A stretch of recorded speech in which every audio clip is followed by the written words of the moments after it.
Krishna, my name is Rupamanjari, and today I'm going to tell you one story, and it's about how merciful the Lord is. Let's begin with the story. So, in one village there is a businessman, and he works all day and night, so he basically doesn't have any time to chant, read Prabhupada's book, do puja. So one day Narad Muni visits him, and Narad Muni asks him, why don't you chant? And then the man says, because I don't have any time, I have to work day and night. And Narad Muni says, then what should we do now? Oh, I have an idea. I know when you can chant. And then the man says, when? And then Narad Muni says, this is the time when you're doing nothing. And then the businessman says, when is that time? And then Narad Muni says, when you're in the bathroom. And then the businessman says, what, in the bathroom? And then Narad Muni says, well, all the time you're doing like work and stuff, so you don't have any time to chant. But in the bathroom, you're basically not doing anything. So you have time to chant. Chant while you're in the bathroom. That's what Narad Muni said. And then the businessman followed what Narad Muni said. He did, like, whenever he's in the bathroom, he would chant the Lord's name. And one day, Hanumanji, he was flying right, like, he happened to be flying right on top of that village, and then he heard someone chanting.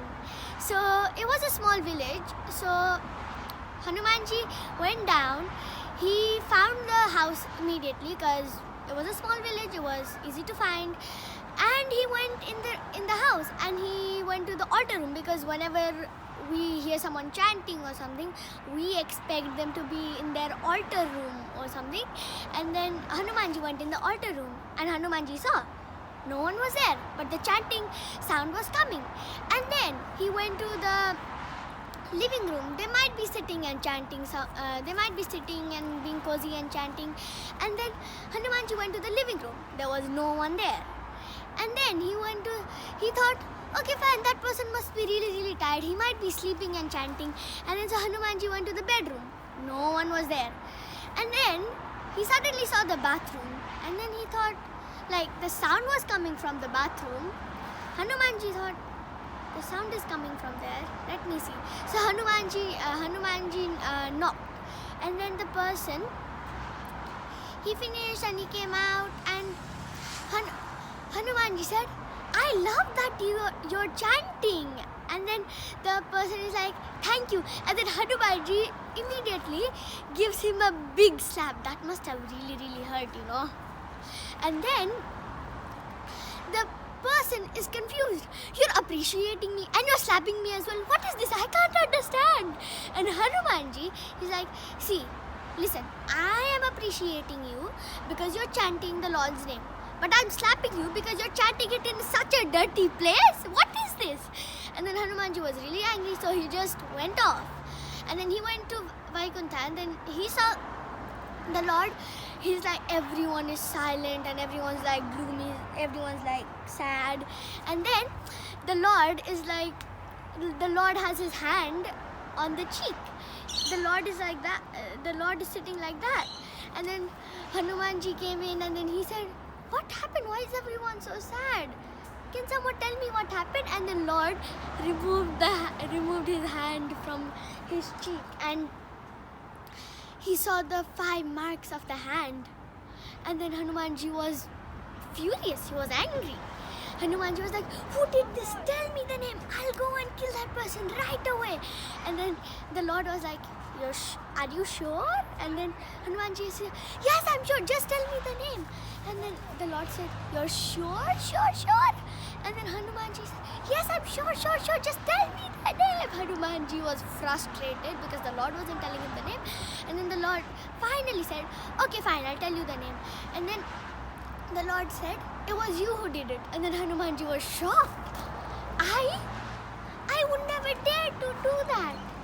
I don't remember. I was on my way here. I just came. I don't remember when I slapped you. And then the Lord said, do you remember while you were coming, you slapped someone? And then Hanumanji was like, yeah, I slapped him.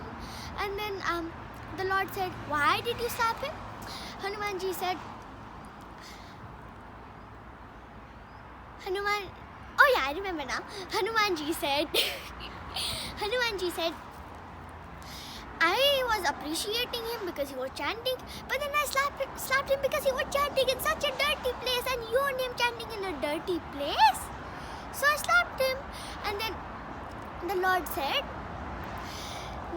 no matter wherever you chant my name, it's always pure, and you make that place pure by chanting my name. And the moral of the story is, the holy name is always pure, and the Lord is really, really merciful because He lets you chant His name anywhere you go. It doesn't matter what place you're in. It just matters how purely you chant it. And the Lord also takes all your pains and miseries if you chant with pure heart. And as you can see in the story, the Lord took the pain of Hanumanji's slap on his own cheeks instead of the devotees, because the devotee chanted with pure heart. And this concludes to that the Lord is all merciful, and there's no one more merciful than Him. Hare Krishna. Thank you. Hope you enjoyed the story.